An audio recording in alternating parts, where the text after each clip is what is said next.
निहायत ख़ास कार्यक्रम बिहार बिहान में। दर्शकों, एक बहुत ही सुंदर शेर है, ना कहो बुरा अगर बुरा करे कोई, ना सहो बुरा अगर बुरा करे कोई, बख्श माफ़ कर दो अगर खता करे कोई। दर्शकों, बहुत ही इस शेर के माध्यम से मिर्ज़ा गालिब साहब जी ने बहुत ही सुंदर विचार को हम तक पहुंचाने की कोशिश की है।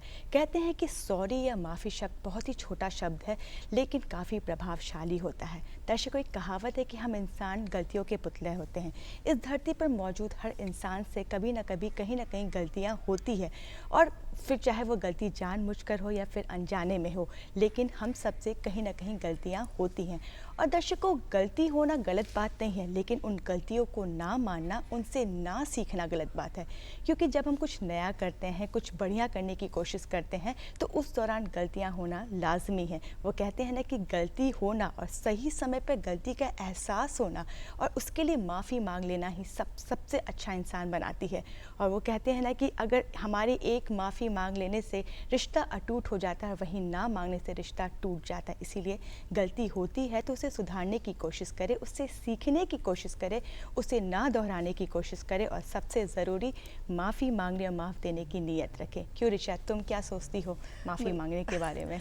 बिल्कुल सही कहा शक्ति आपने कि जहाँ तक माफ़ी की बात है, तो मेरा ऐसा मानना है कि जब तक जो आप फील ना करें ना, तब तक आप वो बोले नहीं।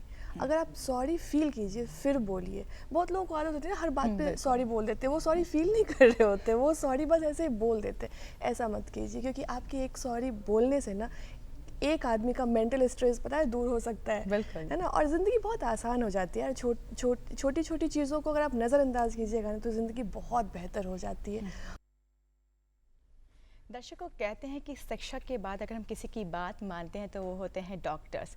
और दर्शकों, आज के इस दौर में हर घर में एक बीपी के पेशेंट होते हैं। उम्मीद करती हूँ कि डॉक्टर रवि कृति द्वारा बताए गए सुझाव को आप जानकर खुद को, साथ ही साथ अपने आसपास के लोगों को स्वस्थ रखेंगे।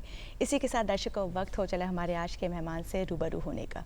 दर्शकों, पर्यावरण पर बहुत ही सुंदर पंक्तियाँ लिखी गई हैं कि I don't want to protect environment, but I want to create a world where environment doesn't need protection. इसका मतलब है कि मैं अपने पर्यावरण को संरक्षित नहीं करना चाहता हूँ, बल्कि एक ऐसा संसार बनाना चाहता हूँ जहाँ इसे बचाने की आवश्यकता ना हो। दुख की बात दर्शकों ये है कि इस बात को हम भली भांति समझते हैं कि पर्यावरण का संरक्षण करना कितना ज़रूरी है, उनका साफ़ सुथरा रहना कितना ज़रूरी है, फिर भी आज इन्हें बचाने की आवश्यकता है। हम इस बात को जानते हैं कि वन है तो हम है, फिर भी इनके दोहन पर अंकुश लगाने की आवश्यकता है। इसीलिए आज हम आपका परिचय एक ऐसे विशेष व्यक्ति से करवाने जा रहे हैं जो हमें बताएंगे कि हम किस प्रकार पर्यावरण का संरक्षण करें और इनको बचाना कितना और क्यों ज़रूरी है। तो चलिए स्वागत करते हैं हमारे आज के विशेष अतिथि का। हमारे बीच मौजूद है mister S Chandrashekhar, Indian forest service officer व member secretary Bihar state pollution control board, government of Bihar. S Chandrashekhar ji, आपका स्वागत है हमारे कार्यक्रम बिहार बिहान में। चंद्रशेखर सर, कहते हैं कि इस धरती पे लालन पालन के लिए पर्यावरण प्रकृति का सबसे सुंदर उपहार है, और प्रकृति भी हमें हर रूप में हर संसाधन प्रदान करती है जिससे हम एक अच्छा जीवन बसर कर सके, आगे बढ़ सके, विकास कर सके, और हम इसका भरपूर इस्तेमाल भी कर रहे हैं। लेकिन जब ये इस्तेमाल ज़रूरत से ज़्यादा बढ़ जाती है तो हम प्राकृतिक आपदाओं से जूझने लगते हैं। आज का दौर भी कुछ ऐसा ही है जहाँ धरती और मनुष्य दोनों की दशा और दिशा कुछ खराब चल रही है। चाहूँगी कि इसके बारे में आप हमारे दर्शकों का मार्गदर्शन करें। जी बिल्कुल।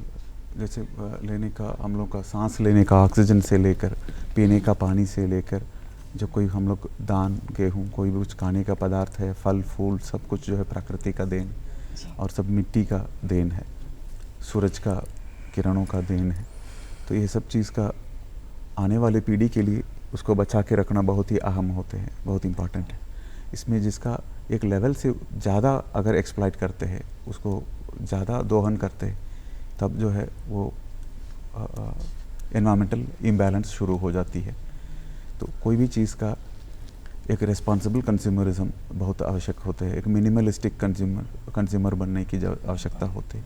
इसी को महसूस करते हुए भारत सरकार के माननीय प्रधानमंत्री द्वारा मिशन लाइफ वो लॉन्च किया गया है, जो मिशन लाइफ का, लाइफ मतलब जो लाइफ स्टाइल फॉर एनवायरनमेंट करके वो इसका मुख्य उद्देश्य है। इसके तहत जो है इंडिविजुअल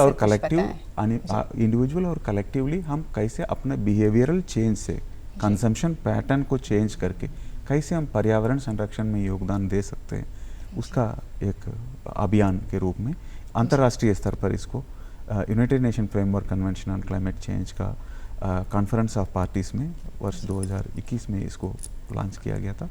अब कई देशों ने इसको फॉलो कर रहे हैं। जी, तो इसमें सर कितने मतलब किस हद तक हमें सफलता मिली है, जैसे कि जी, आपने इसमें कहा जैसे कि जो है 2021 में।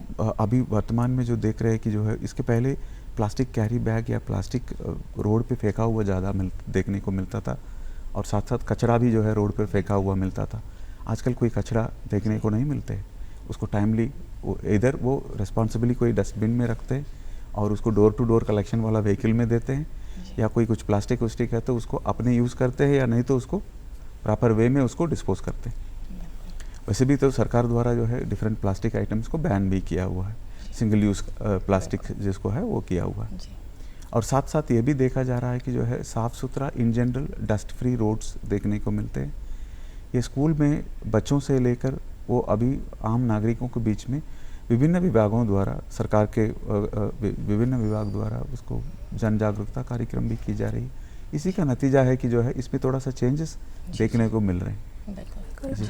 और जब हम पर्यावरण की बात करते हैं सर, तो सबसे आज पूरे विश्व में व्याघ्र दिवस मनाया जा रहा है, तो इस आज के दिन की क्या विशेषता, आज क्या क्या चीज़ें की जा रही हैं और इस पर कितना ध्यान दिया जा रहा है? जी, वर्ष 2010 में सेंट पीटर्सबर्ग रशिया में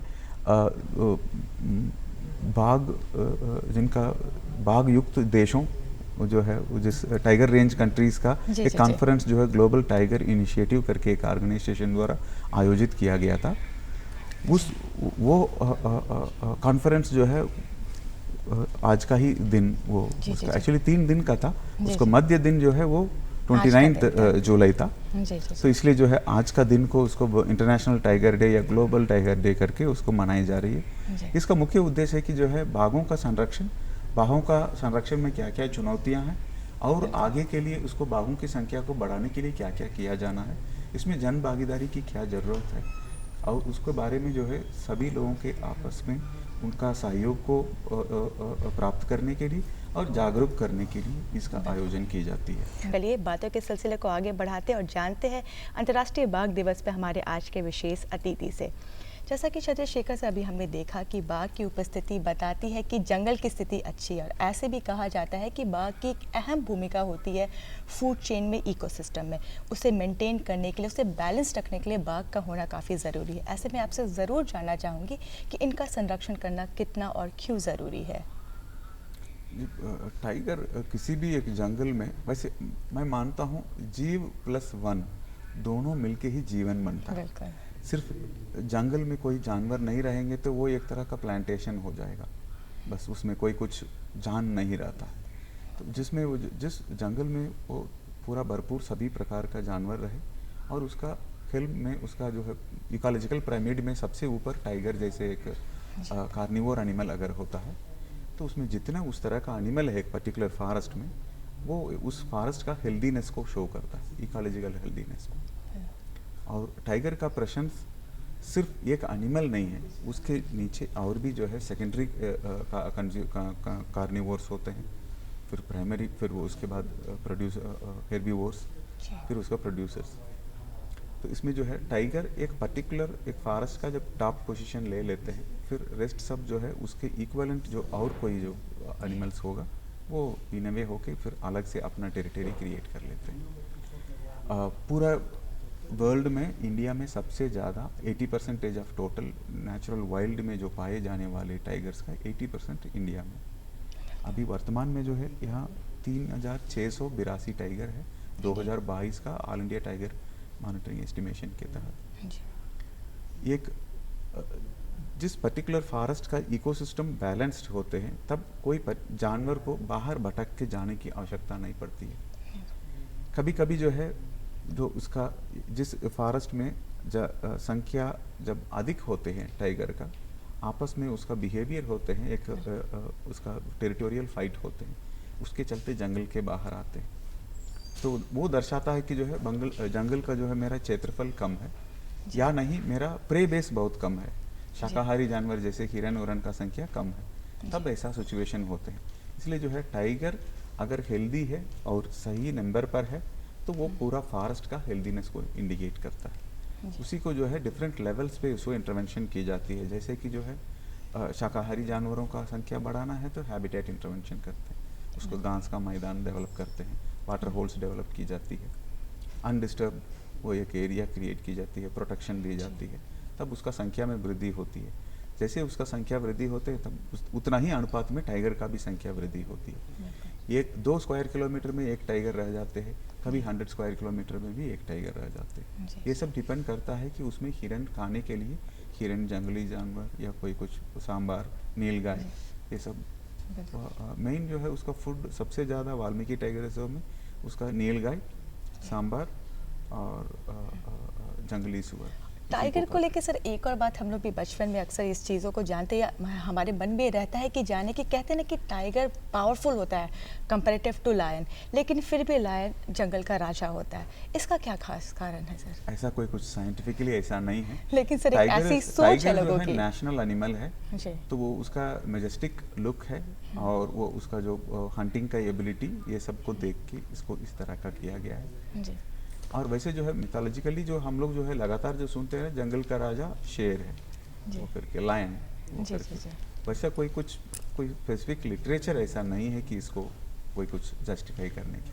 आपका वो मन में लोगों ने बनाया और वो पद Folk उनको tales, दे वैसे दिया। वो। जी, जी, जी। चलिए अब शक्ति चलने का ये वक्त आ गया, बिल्कुल, क्योंकि बिल्कुल। इस विषय पे जितना भी बात करें वो कम है ना बिल्कुल। सर। चलते चलते दर्शकों को क्या कहना चाहेंगे? दर्शकों से मैं ऐसा member secretary state pollution control board के रूप में मैं अभी कार्यरत हूँ। सभी दर्शकों से मेरा अनुरोध यही होगा कि जो है अपने घर के कचरा को, सूखा कचरा, गीला कचरा अलग अलग करें और उसको डोर टू डोर कलेक्शन के लिए जो गाड़ियाँ आते हैं उसको अलग अलग करके ही दें, और घर के आसपास का एरिया को साफ सुथरा रखें। उसी से जो है पर्यावरण का शुरुआत, संरक्षण का शुरुआत हम इसी रूप से किया जा सकता है। यही मेरा अपील है। Thank you so much sir हमारे शो में आने के लिए और इतनी अच्छी बातें करने के लिए। उम्मीद करते हैं कि दर्शकों को भी बहुत पसंद आएगा। बहुत बहुत धन्यवाद आपका। Thank you.